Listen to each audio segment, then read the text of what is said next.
हम प्रकाशित वाक्य के पुस्तक का हमने अध्ययन किया, जो आज 5वें अध्याय में अध्ययन करेंगे। लेकिन आज 5वें अध्याय में हम जाएंगे, कुछ बातों पर हम विचार करेंगे। तो जब हम 5वें अध्याय में आते हैं तो इसका हमने थीम देख सकते हैं, एक शीर्षक मुख्य विषय कह सकते हैं, प्रभु यीशु मसीह बध किया हुआ मेमना सर्व सामर्थी एवं सर्व अधिकारी है। सच है, प्रभु यीशु मसीह अगर बध ना किया होता तो मेरे और आपके लिए आज यहाँ पर एक कलीसिया ना होती। लेकिन जब हम बिंदुओं को बांटते हैं, 4 या 5 मुख्य बिंदु को देखेंगे। पहला 5वें अध्याय के पहले पद में है, पुस्तक पे जो 7 मोहर है उनका परिचय है। दूसरे पद से लेकर 5 पद तक एक मुख्य प्रश्न है, कौन इन पुस्तक को खोलने के योग्य है? कौन इस पुस्तक को या मोहरों को खोलने के योग्य है? बहुत ही महत्वपूर्ण प्रश्न है जो 5वें अध्याय में है। तब उसके बाद 6 और 7वें पद में उत्तर है। 6 7 पद में मेमना जो बध किया हुआ है, क्यों, उसको आगे चल के विस्तार में हम देखेंगे। और तब 5वें अध्याय के 8 पद से लेकर 14 पद तक मेमने की आराधना देखते हैं। सो यहाँ पर हम पूरी आराधना की या उपासना को हम देख रहे हैं। बहुत अच्छा चित्रण है। सच है कि प्रकाश से वाक्य की पुस्तक जो है बहुत ही गंभीर है, कठिन है। परमेश्वर का धन्यवाद हो परमेश्वर के लोगों के लिए, उन बाइबल के सेवकों के लिए, प्रचारकों के लिए, विद्वानों के लिए, जिन्होंने गहन अध्ययन करके इसके अर्थों को मेरे और आप तक पहुंचाया है विभिन्न रीति से। और हम उन पुस्तकों को पढ़ने के द्वारा, उनके संदेशों को सुनने द्वारा बहुत सारी बातों को सीख सकते हैं। और जब हम खुद अध्ययन करते हैं तब भी कुछ कुछ बातें परमेश्वर हमारे सामने लाता है और हमें सिखाता चला जाता है। सो परमेश्वर की सहायता से हम आज इसको देखना चाहेंगे।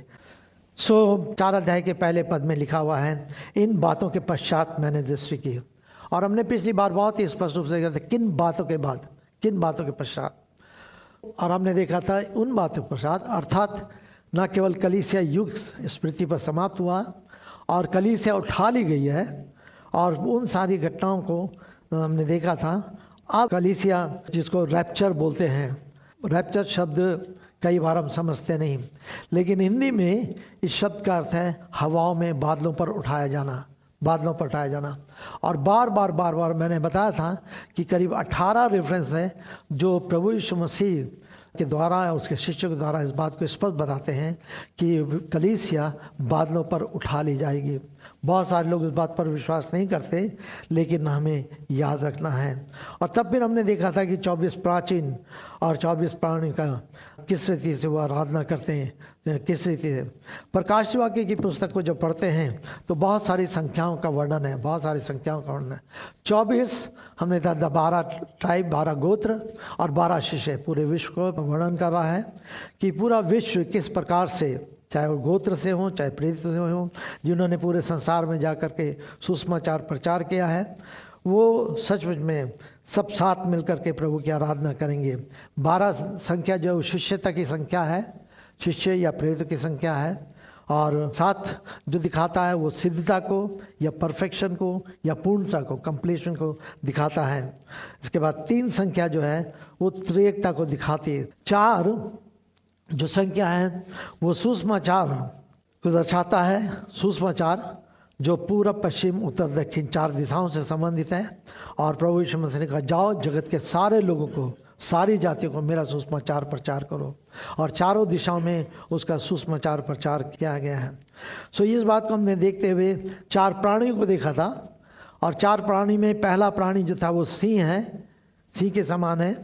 और हमने देखा था कि सिंह जो है प्रभु यीशु मसीह की राजता को प्रकट करता है।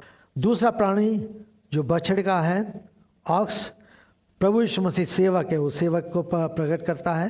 प्रभु यीशु मसीह सेवक के रूप में आए। और हमने इसको देखा था 4 सुसमाचार इन सारी चीज़ों को वर्णन कर रहे हैं। मैं रिपीट कर रहा हूँ, ये सारी चीज़ हम पहले देख चुके हैं। तीसरा प्राणी मनुष्य है, जो प्रभु यीशु मसीह मानव पुत्र बनकर आए, पूर्ण मनुष्यता को प्रकट करता है। और चौथा प्राणी उकाब है, जो यीशु मसीह की ईश्वरीयता का वर्णन करता है। तो ये 4 अध्याय में हमने पिछली बारों में कुछ देखा था। लेकिन एक बात और देखी थी जो 4 अध्याय में, जिस प्रभु यीशु मसीह के लिखा है, परमेश्वर के लिखा है, पवित्र पवित्र पवित्र प्रभु परमेश्वर सर्वशक्तिमान, परमेश्वर सर्वशक्तिमान। करीब 9 बार इस ये शब्द का इस नए नियम में उपयोग किया गया है 9 बार। पुराने नियम में काफ़ी है। और हमने इस बात को देखा था कि सबसे पहले लोगों ने परमेश्वर को सर्वशक्तिमान करके परमेश्वर करके पुकारा था, लेकिन अब्राहम ने उस वैसे पुकारा, याकूब ने वैसे पुकारा, इसाक ने वैसे पुकारा। और लेकिन बाद में चल करके जब मूसा आया तो मूसा को परमेश्वर ने अपने नाम को दिया जो नाम यहोवा है, और तब परमेश्वर ने कहा कि मैं यहोवा हूँ। और वहाँ से मूसा के द्वारा परमेश्वर का नाम सर्वशक्तिमान से हट करके यहोवा नाम शुरू हुआ। अब आज जो हम आगे बढ़ के देखना चाहते हैं, पहले पद से लेकर 14 पद तक, ये एक दर्शन जो किस रीति से वो मेमने के विषय में है ना, मेमने के विषय में। पहले पद में लिखा है, 5वें अध्याय के पहले पद में, जो सिंहासन पर बैठा था उसके दाहिने हाथ में मैंने एक पुस्तक देखी जो भीतर बाहर लिखी हुई थी तथा 7 मुहर लगाकर बंद की गई थी। 7 मुहर लगाकर बंद की गई थी। एक पुस्तक देखी जो उस समय, यहाँ पर पुस्तक शब्द आया है लेकिन इंग्लिश में स्क्रॉल है, और उस समय इस तरह से पुस्तकें नहीं लिखी जाती थी। वो मान लीजिए ऐसे लंबे लंबे चमड़े के पत्र होते थे और लिख करके उनको ऐसे फोल्ड किया जाता था, लिख कर उनको ऐसे फोल्ड किया जाता था, और इस तरह से फोल्ड करके उसको धागे से बांधा जाता था और तब मोम से उसको सील बंद किया जाता था, मोम से। तो वो इस बात का वर्णन करा जो उसके हाथ में ये स्क्रॉल है, वो किस प्रकार से वो 7 मोहरें उस पर लगी थी। अब उसको बारी बारी करके खोलना था। तो ऐसा था कि जैसे एक मोहर खोली गई तो एक स्क्रॉल निकला, उसमें बहुत सारी चीज़ लिखी हुई है। तब उसके आगे 6 और अंदर है, फिर दूसरा खोला गया, फिर उसके अंदर बहुत सारी चीज़ लिखी हुई है। तो इस तरह से 7 परत में ये मोहर बंद ये पेपर पुस्तक दी गई थी जिसमें सारी चीज़ें हैं। तो जैसे जैसे एक एक परत खोली है, पिछली बार भी मैंने बताया था कि जैसे एक एक, क्यों दानियेल की पुस्तक में उस समय सारी चीज़ें मोहर बंद कर दी गई थी, लेकिन अंतिम समय में कहा गया है वो अंतिम समय में खोली जाएंगी, अंतिम समय खोली जाएंगी। जो गुप्त है अंतिम समय तक के लिए मोहर बंद है। अब वो समय आ गया प्रकाश वाक्य में कि वो मोहर बंद खोली जाए और खोल कर वो धीरे धीरे सारी बातें प्रकट कर दी जाए। अब जो गुप्त है वो खोला जा रहा है, खोला जा रहा है एक एक करके, और जैसे ही हम 6ठे अध्याय जाएंगे तब हम देखेंगे। लेकिन अभी जो प्रश्न आ रहा है, अभी जो 5वां अध्याय है, वो 5वें अध्याय में अभी कोई पुस्तक खोली नहीं जा रही है, लेकिन वहाँ 5वें अध्याय में खास तौर से हम वहाँ परमेश्वर पिता और परमेश्वर पुत्र की महानता को देख रहे हैं किस रीति से। तो प्रश्न है, चिंता की बातें कहते 7 मोहर लगाकर बंद की गई। तब देखिए बात दूसरा पद में, फिर मैंने एक बलवान स्वर्गदूत को देखा जो ऊंची आवाज से प्रचार कर रहा था। ये प्रचार क्या कर रहा है? प्रचार, एक बलवान स्वर्गदूत है जो ऊंची आवाज से प्रचार कर रहा है और वो कह रहा है कि इस पुस्तक को खोलने और उसकी मोहरों को तोड़ने के योग्य कौन है? कौन इस पुस्तक खोले? वो पुस्तक जो बंद है, जो मोहर लगी हुई है, उसको खोला जाना है। उसके खोले जाने के द्वारा सारी बातें जो अभी तक बंद है, छिपी हुई हैं, गुप्त हैं, वो अब धीरे धीरे स्पष्ट होनी है। उसके अनुसार संसार चलेगा, उसके अनुसार संसार में घटनाएं घटेंगी। परमेश्वर ने मुझे और आपको अंधकार में नहीं रखा। परमेश्वर ने अपने भेदों को प्रकट किया है समय समय समय के अनुसार, और प्रकाश वाक्य में उन आने वाली घटनाओं को देख करके उसने उन बातों प्रकट किया। लेकिन जब प्रभु यीशु मसीह थे यहाँ पर पृथ्वी पर, तब भी उन्होंने अपने द्वितीय आगमन के कुछ चिन्हों को प्रकट किया था। मत्ती में, मरकुस में, लूका में, यूहन्ना में, चारों सुसमाचार में प्रभु यीशु मसीह अपने द्वितीय आगमन से पहले होने वाली घटनाओं का वर्णन करते हैं और वो बताते हैं कि अंतिम दिनों में क्या होगा। भूकाल आएंगे, महामारी आएगी, बीमारी आएंगी, लड़ाई होगी, जाति जाति पर चढ़ाई करेगा, राज राज पर चढ़ाई करेगा। ये सारी चीज़ों को हम देखते चले जा रहे हैं और हम देखते चले हैं धीरे धीरे धीरे धीरे ये संसार उसी की ओर चलता चला जा रहा है।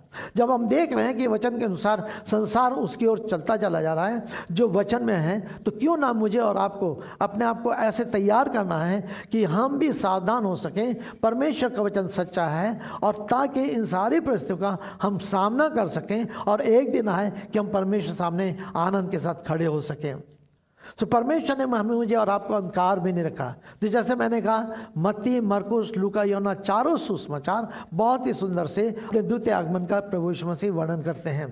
लेकिन अब प्रश्न आ रहा है कि पुस्तक खोलने के लिए योग्य कौन है? क्या कोई भविष्यद्वक्ता? नहीं। क्या कोई नबी? नहीं। क्या कोई और प्रेरित? नहीं। क्या कोई और राजा? नहीं। कोई याजक? नहीं। कोई नहीं उस पुस्तक को खोलता। जितने लोग इस, ना केवल जिनका हम बाइबल में वर्णन पाते हैं, चाहे वो दानियल हो, स्वयं दानियल हो, चाहे वो दाऊद हो जो परमेश्वर की योजना के अनुसार था, जिसको हम आगे चल के देखेंगे, जो कोई भी हो, उनमें से कोई योग्य नहीं है। कोई योग्य नहीं है। संसार का कोई व्यक्ति है, ना पृथ्वी के ऊपर और के नीचे कोई भी व्यक्ति ऐसा नहीं जो उस मोहर को खोल सके। और तब फिर क्या होता है? तो ये प्रश्न है, कौन उस पुस्तक को खोल सकता है? मुझे और आपको इस बात पर ध्यान देना है। तब आगे चल के वो कहता है कि जब हम इस पुस्तक के खोलने के बारे में बात कर रहे हैं, तो अभी हमने यिर्मयाह उसके 32वें अध्याय को पढ़ा था। अब इस बात को समझने की कोशिश करेगा कि यिर्मयाह 32 अध्याय एक घटना का वर्णन कर रहा है। यिर्मयाह बंधुआई में है और बंधुआई के साथ इसी तरह की चीज़ को हम पहले भी देखते हैं। इसी चीज़ को रूत की पुस्तक में देखते हैं। ठीक वही चीज़ जो रूत की पुस्तक में देख रहे हैं।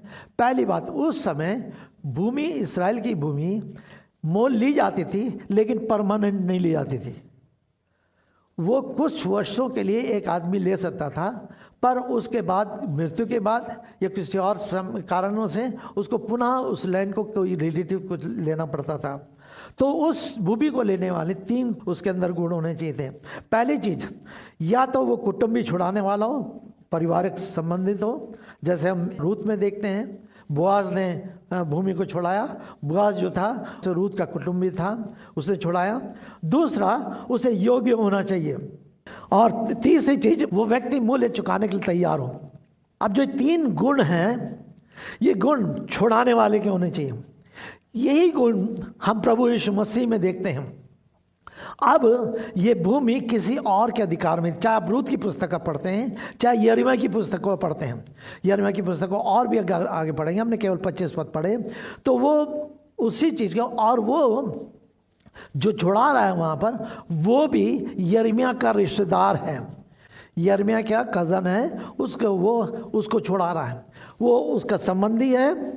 दूसरी चीज, न केवल उसका संबंधित है, उसके पास योग्यता है, न केवल योग्यता है, लेकिन वो पैसे या उस मूल्य देने की तैयार है। इसीलिए हम देखते हैं उसने चांदी के सिक्कों को तौल कर दिया और उस भूमि को छुड़ाया। तो चित्रण जो है, आराम से लेकर हम वही चीज को देख रहे हैं। यहां पर भी हम प्रकाश वाक्य में वही चित्रण देख रहे हैं, लेकिन इसके बीच में हम अपने जीवन के बारे में देखते हैं। प्रभु यीशु मसीह ने एक दिन मुझे और आपको भी छुड़ाया। आदम की वाटिका में भूमि और जीवन परमेश्वर का था, और उस भूमि पर अधिकार परमेश्वर ने मुझे और आपको दिया था आदम की वाटिका में।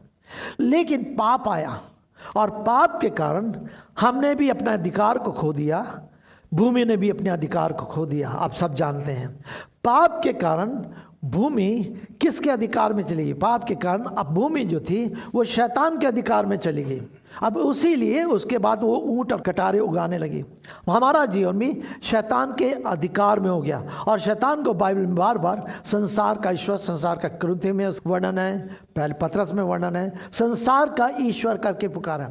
सो हमने अपने आप को, या उस भूमि ने जो एक दिन परमेश्वर के अधिकार में थी, उसको हमने दूसरे के हाथ में दे दिया, दूसरे के हाथ में भेज दिया। वो शैतान है जो संसार का स्वामी है। अब पुनः हमें उस पूरी स्थिति में लाने के लिए, पुनः उसी स्थिति में लाने के लिए, पुनः अपना परमेश्वर का बनाने के लिए परमेश्वर ने वही कार्य किया, और वही 3 योग्यता उसके अंदर पाएगी। पहली चीज, वो संबंधी। परमेश्वर सृष्टि के कारण मेरा और आपका संबंधी बना है आराम से, क्योंकि वचन कहता है एक व्यक्ति के कारण पाप इस संसार में आया, तो एक व्यक्ति के कारण जीवन इस संसार में आया। एक व्यक्ति के कारण अगर मृत्यु इस संसार में आई, तो एक के कारण पुनरुत्थान इस संसार में आया। रोमियोस का 5 अध्याय, रोमियोस का अगर 5 अध्याय पढ़ेंगे तो आपको यहाँ सारा चीज मिलेगी। तो रोमियोस के 5 अध्याय में एक व्यक्ति बार बार आया है। एक व्यक्ति के द्वारा मृत्यु आई, तो एक व्यक्ति के द्वारा जीवन आया। एक व्यक्ति के द्वारा यह आया, तो एक व्यक्ति के द्वारा, एक व्यक्ति कौन? आदम के द्वारा पाप आया, लेकिन प्रभु यीशु मसीह के द्वारा जीवन आया, आदम के द्वारा बंधुआई आई, तो प्रभु यीशु मसीह द्वारा छुटकारा आया। तो वो एक व्यक्ति जो संसारिक बन गया, शारीरिक बन गया, पाप के कारण परमेश्वर से अलग हो गया, परमेश्वर के हाथों में दे दिया, अब प्रभु यीशु मसीह के द्वारा मेरे और आपके लिए आशा बन गई। मेरे प्रियो, इसीलिए मैं बार बार इस बात को याद करता हूँ, सुसमाचार यही है, और सुसमाचार को मुझे और आपको समझना है। सुसमाचार ये है कि मैं और आप पाप से छुड़ाए जाएं। परमेश्वर ने जगत से ऐसा प्रेम किया कि उसने अपना इकलौता पुत्र दे दिया, ताकि जो कोई उस पर विश्वास करे, केवल ज्ञान मात्र नहीं है, केवल कुछ चीज़ को जानना नहीं है, लेकिन जो कोई उस पर विश्वास करे। क्या विश्वास करे? ये विश्वास कि मैं पापी व्यक्ति था, मैंने पाप के कारण अपने जीवन को शैतान के हाथ भेज दिया था, मैं शैतान के गुलाम में चला गया था। अब उस प्रभु ने, प्रभु यीशु मसीह ने, जो एकमात्र योग्य है, जो एकमात्र मूल्य चुकाने के लिए तैयार है, उसके द्वारा मैं और आप पुनः खरीदे गए। अब हम पाप से छुटकारा पाकर के हमने जीवन में प्रवेश किया है। मेरे प्रियो, जब तक एक व्यक्ति अपने जीवन में प्रभु यीशु मसीह को व्यक्तिगत रीति से प्रभु उद्धारकर्ता ना ग्रहण करे, पापों से मन ना फिराए, पश्चाताप ना करे, प्रभु यीशु मसीह हमें अपने आप द्वारा ना खरीदे, ना मोले, तब तक हम उसके राज में नहीं शामिल हो सकते। और इसलिए हमें समझना है, बार बार ये सुसमाचार आपके सामने दिया जाता है, और ये सुसमाचार पूरे संसार में प्रचार किया जाता है, और ये अंत तक प्रचार किया जाएगा। हो सकता है लोगों के काने में सुन सुन के वो ऐसा लगे, अरे ये तो यही प्रचार करते। नहीं, ये महत्वपूर्ण है। बिना इसके हमारे जीवन की यात्रा आरंभ नहीं हो सकती। जब तक एक गाड़ी में अगर पेट्रोल ना हो और चाबी आप न लगाए, वो स्टार्ट नहीं हो सकती। हमारे जीवन में जब तक परमेश्वर का आत्मा कार्य न करे, जब तक हमारा संबंध उस प्रभु से स्थापित ना हो, जब तक हम पाप से छुटकारा ना पाए, हम प्रभु के मार्ग में आगे नहीं बढ़ सकते। हमारी सोच, हमारी बुद्धि, हमारी क्रियाएं, हमारे काम, हमारे सब कुछ संसार और शरीर में ही रहेंगे। और इसलिए मेरे प्रियो, मुझे और आपको समझना है। तो ये प्रभु यीशु मसीह योग्य व्यक्ति है। आगे चल के देखेंगे ये कौन है। तीसरे पद में, पर स्वर्ग में या पृथ्वी पर या पृथ्वी के नीचे उस पुस्तक को खोलने और पढ़ने के योग्य कोई ना मिला, कोई ना मिला। और स्वर्ग में, पृथ्वी पर, पृथ्वी के नीचे। अब जब स्वर्ग में बात आ रही है तो अभी कलीसिया स्वर्ग में है, लेकिन कलीसिया का कोई भी व्यक्ति, पास्टर, प्रचारक, सेवक उस सील को नहीं खोल सकता, उस सील को नहीं खोल सकता। या कोई और जितने भी बड़े बड़े प्रचारक हो, जो कुछ भी आप पृथ्वी रह के जाए, उन्होंने जितने बड़े बड़े प्रचार करा, जो कुछ भी करा हो, उनके पास वो अधिकार नहीं है। इस पृथ्वी पर कोई ऐसा ज्ञानी नहीं, कोई ऐसा सामर्थ्य नहीं, कोई ऐसा अद्भुत व्यक्ति नहीं जो उसको कर सके। पृथ्वी के नीचे पाताल लोक में भी कोई नहीं कर सकता। लेकिन तब वो कह रहा है, इस पर मैं फूट फूट कर रोने लगा। क्यों फूट फूट कर रोने लगा? क्यों फूट फूट? यूहन्ना इस दर्शन को देख करके रो रहा है। उसका हृदय टूट चुका है, उसके हृदय में व्याकुलता है। वो चाहत हो रहा है कि ये मोहरें खुल जाएं, और वो खोलने के बाद वो सारी चीज प्रकाश में आ जाए, लेकिन कोई व्यक्ति नहीं है। और इसको देखकर वो रो रहा है। क्यों रो रहा है? वो याद कर रहा है कि सच में किस प्रकार से मनुष्य, जिसको परमेश्वर ने अपने रूप में बनाया था, अपने स्वरूप में बनाया था, जिसको उसने अपने हाथों से सृजा, जिसमें अपना श्वास फूका, वो भी मनुष्य इस प्रकार से हो गया कि अब वो विनाश की ओर पहुंच गया है। वो तो मनुष्य की स्थिति को देख के, मनुष्य की दशा को देख करके वो रो रहा है। और इसलिए भी रो रहा है कि कोई भी मनुष्य ऐसा नहीं है, कोई भी मनुष्य नहीं है। मेरे प्रियो, पर क्या हुआ? उसका रोना काफी नहीं था। लेकिन क्यों लिखा हुआ है? क्योंकि उस पुस्तक को खोलने या पढ़ने योग्य कोई ना मिला। 5वां पद, तब उन प्राचीनों में से एक ने मुझसे कहा, देख, यहूदा के कुल का वो सिंह जो दाऊद का मूल है, विजयी हुआ है कि इस पुस्तक को और उसकी 7 मोहरों खोले। कोई नहीं है, लेकिन एक है, एक है। वो कौन है? यहूदा के कुल का सिंह है और दाऊद का मूल है। पिछली बार भी हम यहूदा के कुल की बात देख रहे थे। यहूदा उन याकूब के 12 बेटों में से एक बेटा था, एक ट्राइब था। आइए पढ़ लीजिए मेरे पास से उत्पत्ति, उसका 49 अध्याय 49 8 पद। हे यहूदा, तेरे भाई तेरी प्रशंसा करेंगे, तेरा हाथ तेरे शत्रुओं की गर्दन पर पड़ेगा। तेरे पिता के पुत्र तुझे दंडवत करेंगे। यहूदा सिंह का बच्चा है, यहूदा सिंह का बच्चा है। हे मेरे पुत्र, तू शिकार करके ऊपर चढ़ गया। अब ये तब 10वें पद में, यहूदा से तब तक राजदंड ना छूटेगा और ना उसके पैरों के बीच के शासकीय राजदंड हटेगा, जब तक कि वो शीलो ना आए और राज के लोग उसकी आज्ञा मानेंगे, और राज के लोग उसकी आज्ञा मानेंगे। सो यहूदा के लिए परमेश्वर ने अपने वचन में याकूब के द्वारा ये भविष्यवाणी करी थी, ये आशीष मिली थी। और प्रभु यीशु मसीह यहूदा गोद से इस संसार में आया। यहूदा गोद से दाऊद आया, दाऊद जिसके लिए परमेश्वर ने कहा परमेश्वर के मन के अनुसार का व्यक्ति है दाऊद, वो आया। और इसलिए उसके लिए लिखा है यहाँ पर, जो दाऊद का मूल है, दाऊद का मूल विजय हुआ है, वो विजयी हुआ है। और मेरे प्रियो, हम इस बात को दें कि वो इस पुस्तक को और उसकी 7 मोहरों को खोले। कोई नहीं है लेकिन एक है, वो यीशु मसीह है। तब क्या हो रहा है? परमेश्वर की क्या योजना है? परमेश्वर की योजना ये हो रही है कि परमेश्वर ने एक व्यक्ति को खड़ा किया है, जिस व्यक्ति ने इस मोहर को खोलने के लिए तैयार है, और तब वो गुद बातें हैं धीरे धीरे वो स्पष्ट की जा सकेंगी। क्यों प्रभु यीशु मसीह ऐसा? क्यों प्रभु यीशु मसीह? क्या वो केवल इसलिए क्योंकि यहूदा के गोद से था? क्या इसलिए कि केवल वो दाऊद के मूल से था? इसलिए नहीं, इसलिए ऐसा नहीं। लेकिन उसके साथ कुछ विशेषता छिपी, आगे चल के हम पढ़ते हैं क्या वो लिखा हुआ है 6 पद में। और मैंने सिंहासन पर उन प्राचीनों के बीच में चारों प्राणियों सहित मानो एक बलि किया हुआ मेमना खड़ा देखा। मैंने मानो बलि किया हुआ एक मेमना खड़ा देखा। एक मेमना है जो बलि किया गया है। तो पुराने नियम में पापों की प्रायश्चित के लिए मेमने का बलिदान किया जाता था।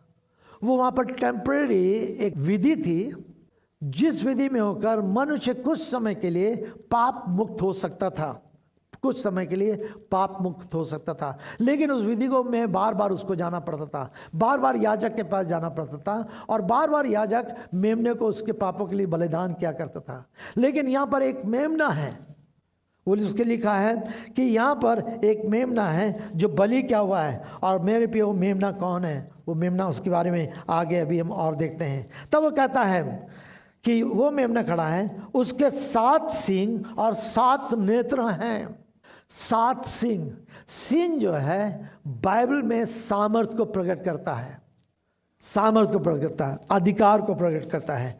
नेत्र जो हैं वो उसकी वो दृष्टि चारों ओर लगी रहती है। इसीलिए बार परमेश्वर वचन कहता है, और हम याद करते हैं, परमेश्वर हमें देखता है। मैं कई बार एक छोटा सा उदाहरण देता हूँ। एक बार एक गुरुजी थे, उनके 2 शिष्य थे, और उनके 2 शिष्य थे। उन्होंने दोनों शिष्यों को बुलाया और दोनों शिष्यों को बुला करके कहा, तो उनके हाथ में एक कबूतर दे दिया कि दोनों शिष्य का बेटा तुम जाओ और जा करके ऐसी जगह पर जाओ जहाँ कोई तुम्हें ना देखे, और इसको तुम मार करके लाओ, काट करके लाओ। एक शिष्य गया, उसने चारों तरफ देखा, उसको एक कमरा दिखाई दिया। उसने कमरे को अच्छी तरह से बंद करा, कर्टन को चारों तरफ से बंद करा, उसके बाद सारी खिड़कियों को बंद करा उसको दे और सारे बंद करके अब देखा उसने कि कोई भी ना बाहर से कोई देख सकता है, ना अंदर से बाहर कोई देख सकता है, और पूरी रीत से श्रृंगार करके उसने उसको काटा और काट के ले आया। दूसरा शिष्य भी आया थोड़ी देर बाद, और दूसरा शिष्य उस कबूतर को ऐसे ही लेके चला आया। अब दोनों, एक ने काट के लेकर आया क्योंकि वो ऐसी जगह पे गया जहाँ पे चारों तरफ से बंद था, कोई देख नहीं रहा था। दूसरा, तो गुरु ने पूछा क्या कि तुम ले आए? उन्होंने कहा, उससे पूछा, हाँ मैं गया, मैंने कमरे को देखा, कमरा चारों तरफ बंद करा, उसमें अच्छी तरह से कर्टन डाले, काले पर्दे डाले, सब कुछ उसको बंद कर दिया, कुछ नहीं था, बाहर से भी जरा सी लाइट नहीं आ रही थी, कुछ नहीं आ रहा था, सब अंधकार था, कोई मुझे नहीं देख रहा था, मैंने किसी को नहीं देखा, और मैंने उस स्थान में, शाबाश बेटा। तब दूसरा आया, कहले इसको तो ऐसी जगह मिल गई थी जहाँ पर इसने देखा कि कोई नहीं देख रहा, उसने काट के लिया। तुझे कोई ऐसी जगह नहीं मिली? उसने, गुरुजी नहीं, मैं गया, मैंने बहुत कोशिश करी कोई ऐसा स्थान मिल जाए, लेकिन मैंने बाद में इस बात को देखा, मनुष्य तो नहीं देख रहा है लेकिन परमेश्वर देख रहा है। मनुष्य तो नहीं देख रहा है लेकिन परमेश्वर देख रहा है। उस गुरु ने कहा, शाबाश बेटा। मेरे पे कई बार हम ऐसी जीवन व्यतीत करते हैं, हम सोचते हैं मनुष्य नहीं देख रहा, हमारे जीवन में आता है, हमारे जीवन में निर्बलता आती है, मेरे जीवन में आता है, आपके जीवन में आता है, हमें सावधान रहना है। तो मैंने कहा कि 7 आत्माओं के बारे में हमने पिछली बार भी देखा था। 7 आत्माओं कह रहा है कि 7 सिंह 7 नेत्र। सिंह सामर्थ्य को प्रकट करता है, उसके अंदर एक सिद्धता की सामर्थ्य, और 7 नंबर जो हमने इस बात को भी देखा था वो परफेक्शन को प्रकट करती है, सिद्धता को प्रकट करती है, पूर्णता को प्रकट करती है, कंप्लीशन को प्रकट करती है 7। और प्रभु यीशु मसीह हमारा परफेक्ट सिद्ध मेमना है, पूरी रीत से उसमें कोई भी दाग नहीं है। मनुष्य में दाग है लेकिन उसमें कोई भी दाग नहीं। मेरे प्रियो, जब लोग मेमने को बलिदान चढ़ाते थे पापों के छुटकारे के लिए, वहां पर भी व्यवस्था में यह आज्ञा दी गई थी कि बिना दाग के, बिना दोष के मेमने को बलिदान करना। फिर भी उनमें कोई ना कोई दोष पाया जाता था। लेकिन प्रभु का धन्यवाद हो, जब प्रभु यीशु मसीह बलिदान हुआ, वो ऐसा मेमना जिसमें किसी प्रकार का भी दोष नहीं, वो निर्दोष मेमना मेरे और आपके लिए बलिदान किया गया। तब आगे चलकर कहता है, और ये 7 आत्माएं जो समस्त पृथ्वी पर भेजी गई। हमने पिछली बार 7 आत्माओं को देखा था, किस रीति से यशायाह वर्णन करता है, जो बुद्धि का आत्मा है, समझ का आत्मा है, ज्ञान का आत्मा है, यशायाह उसके 11वें अध्याय में। तब आगे चल करके कहता है 7वें पद में, उसने आकर उसके दाहिने हाथ से जो सिंहासन पर बैठा था वो पुस्तक ले लिए। किसने? प्रभु यीशु मसीह ने। उसने आकर, कौन था? पिता सिंहासन पर विराजमान है, दाहिने हाथ में उसके पास वो पुस्तक है, जिस कोरल में बौतारा था वो है, जो रोल किया गया है, जिसमें मोहर लगी गई है, और उसने उसके हाथ से पुस्तक ले ली। जब उसने पुस्तक ले ली तो वे 4 प्राणी और 24 प्राचीन मेमने के सामने गिर पड़े। उनमें से प्रत्येक के हाथ में वीणा और धूप से भरे हुए सोने के कटोरे थे, जो पवित्र लोगों की प्रार्थना थी। अब क्या है? उसने ले लिया, तब ये लोग गिर करके उसकी आराधना करने के लिए उपासना करने लगे। 24 प्राचीन, पिछली बार हमने देखा था 4 प्राणी, अभी भी मैं थोड़ी देर पहले समझा चुका हूँ, के हाथ से लेकर अब हाथ में वीणा है, वीणा के द्वारा वो ध्वनि उत्पन्न कर रहे हैं, परमेश्वर की महिमा कर रहे हैं। धूप से भरे सोने के कटोरे हैं। ये क्या है? ये पवित्र लोगों की प्रार्थना है। मेरे प्रियो, परमेश्वर हमारी प्रार्थना को सुनने वाला परमेश्वर है। हो सकता है जब हम प्रार्थना करते हैं तुरंत हमें उत्तर ना मिले, लेकिन हो सकता है कि परमेश्वर, जब हम प्रार्थना करते तो परमेश्वर हमारी समझ के अनुसार नहीं, लेकिन अपनी समझ के अनुसार उत्तर दे। कई बार हम इस बात से सोचते हैं प्रार्थना हमारी, परमेश्वर हमारी प्रार्थना नहीं सुन रहा। परमेश्वर हमारी उन प्रार्थना को उस कटोरे में, जो कीमती सोने का कटोरा है, बहुमूल्य कटोरा है, उसमें वो मेरे और आपकी प्रार्थना को उस धूप के समान, जो हमेशा जलती रहती है, जिसकी सुगंध आई है, वो सुगंध फैलती रहती है, उसमें वो इकट्ठा करता है, परास्त ना हो। इसलिए परमेश्वर का वचन कहता है निरंतर प्रार्थना में लगे रहो, निरंतर प्रार्थना में लगे रहो। हम बहुत बातों के लिए बहुत बार प्रार्थना करते हैं और कई बार हम थक जाते हैं। कई बार हम सोचते कब हमारी प्रार्थना का उत्तर मिलेगा। हमारे मन में आता है शायद हमारी व्यक्तिगत समस्याएं हैं, हो सकता है आवश्यकता कुछ हो, आवश्यकता कभी पूरी हो गई, लेकिन बहुत जीवन में ऐसी बातें हैं, संघर्ष है, कोई परीक्षा है, कोई परिवार में, व्यक्तिगत जीवन में, संबंधों में, बहुत सारी बातें ऐसे जिसके लिए हम गंभीरता से प्रार्थना करते हैं। कई बार आंसू बहाते हैं और हमें ऐसा लगता है कि परमेश्वर हमारी प्रार्थना को सुनने रहा। नहीं, परमेश्वर हमारी प्रार्थना को उस कटोरे में रखता है और वो अपने तरीके से हमारी प्रार्थना का उत्तर देता है। और इसलिए हमें उस परमेश्वर पर विश्वास करना, उन प्रार्थनाओं के लिए हमें परमेश्वर का धन्यवाद करना है। परमेश्वर, आपने हमारी प्रार्थना को सुना है, आपकी इच्छा पूरी हो, मेरी नहीं लेकिन आपकी इच्छा पूरी हो। हम नहीं समझ सकते।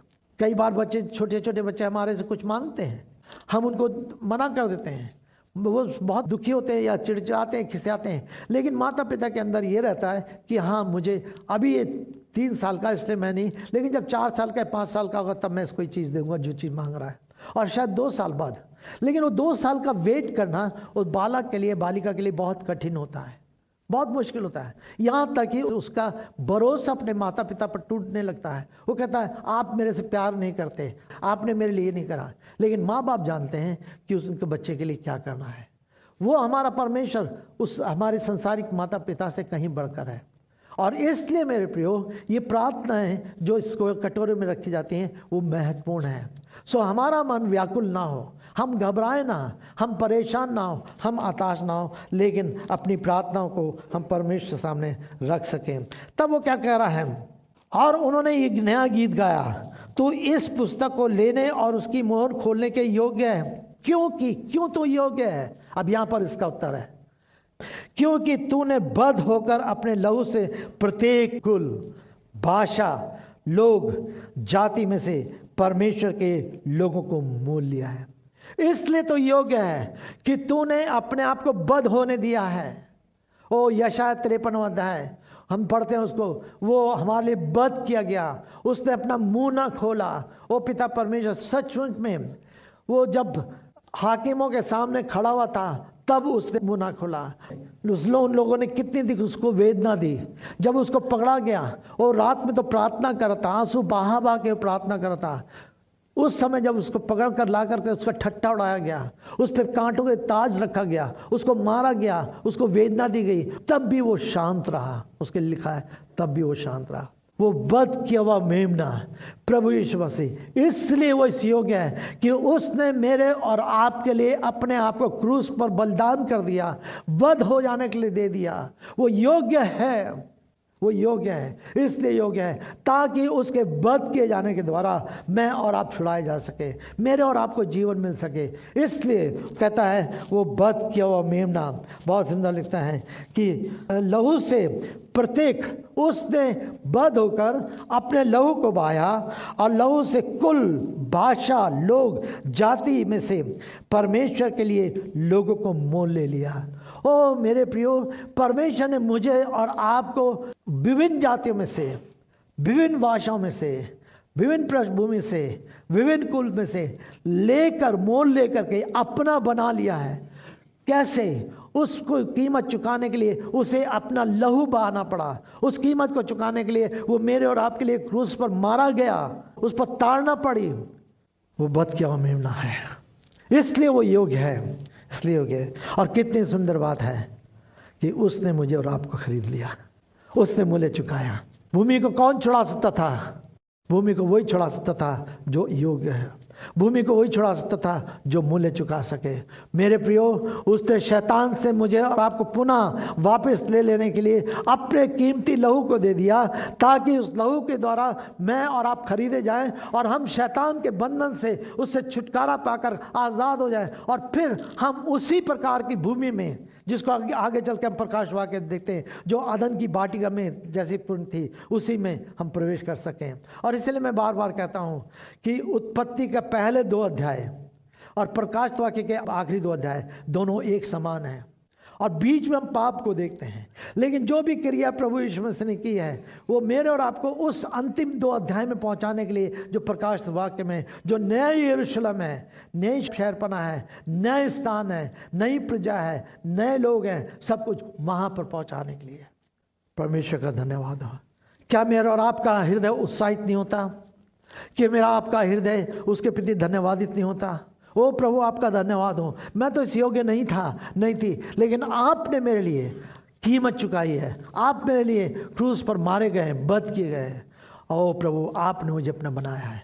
कहता है कर लिया है। अतः वो कहता है 10 पद में, और उन्हें हमारे परमेश्वर के लिए एक राज और याजक बनाया, वे पृथ्वी पर राज करेंगे। ना केवल उसने वध किया, छुड़ा लिया, लेकिन मुझे और आपको याजकों का समाज बना लिया। पहला पत्रस में लिखा हुआ है पहले अध्याय के 19 पद में कि राजपदधारी याजकों का समाज है। उसने मुझे और आपको ना केवल उस समाज में शामिल कर लिया, लेकिन मेरा आपके जीवन में एक बहुत बड़ी आशीष दे दी कि एक दिन हम 12 गोत्र के लोगों का न्याय करेंगे। हमारा न्याय होगा, लेकिन न्याय के साथ साथ, हमारा न्याय के साथ साथ हमें उन दूसरों का भी न्याय करने का अधिकार दिया। कितनी बड़ी बात है। हम कहाँ के थे? हम तो कीचड़ में थे, दलदल में थे, नाश हो रहे थे, बर्बाद हो रहे थे। हमको तो शैतान ने खरीद कर अपना बना करके विनाश की ओर दिन पर दिन लेता चला जा रहा था। ओ मेरे प्रियो, लेकिन परमेश्वर का धन्यवाद उसके प्रेम के लिए, उसकी भलाइयों के लिए, उसकी बड़ाई का हम करते हैं कि जय जयकार करते हैं। ऐसा करा। तब उसके बाद हम पृथ्वी पर आचार्य 11 पद से लेकर के हम आगे चल के देखते हैं किस प्रकार से उसकी महिमा और करते हैं। फिर मैंने देखा तो सिंहासन, प्राणियों और प्राचीनों के चारों ओर बहुत से सरदूतों का शब्द सुना। जिनकी संख्या लाख और करोड़ थी, और वे ऊंची आवाज से कह रहे थे, क्या कह रहे थे? वध किया हुआ मेमना सामर्थ, धन, बुद्धि, शक्ति, आदर, महिमा, धन्यवाद के योग है। ओ ये मेमना जो मेरे और आपके लिए वध किया गया, ये मेमना जो मेरे आपके लिए जिसने उसने कीमत को चुकाया, जिस मेमने ने मुझे और आपको छुड़ा लिया कीमत दिला के, ओ मेरे पुराने बिगड़े हुए रूप को जो अदन की वाटिका में पाप के कारण बिगड़ गया था, जो दंड की आज्ञा मुझ पर लग चुकी थी, आप पर लग चुकी थी, जो विनाश मेरे और आपके जीवन में आ चुका था, जो मृत्यु हमारे पर ठहराई जा चुकी थी, उन सब से छुड़ा करके उसने अपने राज में प्रवेश करा करके, राज में रह करके प्रभु ने हमें इस योग्य बना लिया। क्यों नाम उसका सचमुच में उसके मेमने का जो सामर्थ, धन, महिमा, शक्ति, आदर के योग है, उसका धन्यवाद करें। वो धन्यवाद के योग है, वो धन्यवाद, ये स्तुति है, ये प्रशंसा है, ये आराधना है। जब हम परमेश्वर के महान कार्यों को देखते हैं जो उसने हमारे लिए किए, जो उसकी वैभव को दर्शाते हैं, उसकी महिमा को दर्शाते हैं, उसके महान गुणों को दर्शाते हैं, तब हम उसकी प्रशंसा बढ़ाई करते हैं। 13 पद में, फिर मैंने सब सृजी हुई वस्तुओं को जो स्वर्ग में, पृथ्वी पर, पृथ्वी के नीचे, समुद्र में है, अर्थात उनमें सब वस्तुओं को कहते सुना। अब क्या हो रहा है? सब कुछ बदल रहा है। ये कहाँ जाएगा? ये उधर जाएगा जब नई पृथ्वी होगी, नया यरूशलेम होगा, सब कुछ नया हो जाएगा, सब कुछ बदल जाएगा। प्रकाश वाक्य के अंत में हम उसको देखते हैं, बदल जाएगा। जब उन वस्तुओं को कहते सुना, क्या कह रहे हैं वो? जो सिंहासन पर बैठा उसका और मेमने का धन्यवाद हो। सिंहासन पर कौन बैठा है? परमेश्वर पिता सिंहासन पर बैठा है, और मेमना प्रभु यीशु मसीह है, उसका धन्यवाद हो। कई बार लोग जो जीसस ओनली को मानते हैं वो केवल यीशु तक फोकस करते हैं, पर वो भूल जाते हैं कि बिना पिता, बिना पवित्र आत्मा के यीशु अकेला सब कुछ नहीं है। और कहीं भी बाइबल में आप देखेंगे त्रिएकता आरंभ से लेकर के अंत तक दिखाई देती है। सो यहाँ पर वो कहता है, तब क्या हुआ? और चारों प्राणी आमीन कहते रहे तथा प्राचीनों ने दंडवत करके उपासना की। जो सिंहासन पर बैठा है उसका और मेमने का धन्यवाद और आदर, महिमा तथा राज युगानुयुग रहे। ओ सचमुच में वो फिर आएगा समय जब उसका राज युगानुयुग का हो जाएगा। हम भी उसके साथ राज करेंगे, सनातन काल तक हम उसके साथ राज करेंगे, क्योंकि उसका राज सनातन काल का होगा। एक दिन आएगा प्रभु यीशु मसीह सब कुछ को बदल देगा और अपने राज को सनातन काल के लिए स्थापित करेगा। ओ मेरे प्रियो, कितना सुंदर दिन होगा। हो सकता है कि मुझे और आपको पीड़ाओं में से होकर जाना पड़े, हो सकता है मुझे और आपको वेदनाओं में से होकर जाना पड़े, हो सकता है मुझे और आपको परीक्षाओं में से होकर जाना पड़े। इस पृथ्वी पर तो दुख है, कष्ट है, क्लेश है, कई तरह के कष्ट हैं, कई तरह के क्लेश हैं। जहाँ हम काम करते हैं वहाँ कष्ट क्लेश है। शायद हमारे परिवार में हमारी आर्थिक स्थिति को देखकर हम कष्ट और क्लेश को देखते हैं, बहुत सारी स्थिति है। लेकिन एक दिन ऐसा आएगा जब हम सनातन काल तक प्रभु के साथ राज करेंगे, सब कुछ बदल जाएगा और युगानुयुग तक हम उसके साथ जिएंगे। ये एक आशा है। और मेरे प्रियो, तो 4 और 5वें अध्याय में हम इस बात को देखते हैं कि प्रभु यीशु मसीह क्या करने जा रहे हैं। प्रभु यीशु मसीह के पास क्या अधिकार है। पहले अध्याय में हमने प्रभु यीशु मसीह के नामों को देखा था। दूसरे तीसरे अध्याय में हमने प्रभु यीशु मसीह के द्वारा कलीसिया को देखा था।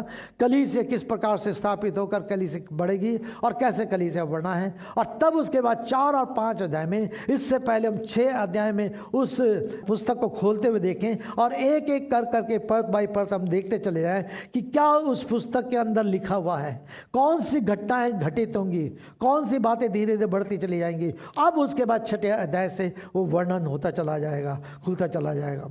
और तब लेकिन अंतिम बात यह है कि उन सब कुछ के बाद भी अंतिम बात होगी, परमेश्वर का राज युगानुयुग तक स्थापित होगा। और कितनी अच्छी बात होगी कि मैं और आप, जिन्होंने अपने वस्त्रों को उसके पवित्र लहू से धो लिया है, जिन्होंने सच्चाई के साथ उसको अपना जीवन का प्रभु और उद्धारकर्ता ग्रहण किया है, जो उसके साथ चलने के लिए तैयार हैं, वो उसके साथ सनातन काल तक राज करेंगे। ये परमेश्वर का वचन है और मेरे मनुष्य का वचन है, परमेश्वर का वचन है। और परमेश्वर का वचन कहता है आकाश और पृथ्वी तो टल जाएगी, परंतु परमेश्वर का वचन बिना एकमात्र बिंदु पूरा हुए नहीं टलेगा। और मेरे प्रियो, मुझे और आपको परमेश्वर के वचन का सम्मान करना है और उसके सामने गिरना है, झुकना है, दंडवत करना है, उसकी आराधना करना है और उससे कहना है, प्रभु अपने वचन को मेरे जीवन में आप पूरा होने दीजिए, अपने वचन को आप मेरे जीवन में पूरा होने दीजिए। आइए हम प्रार्थना करेंगे।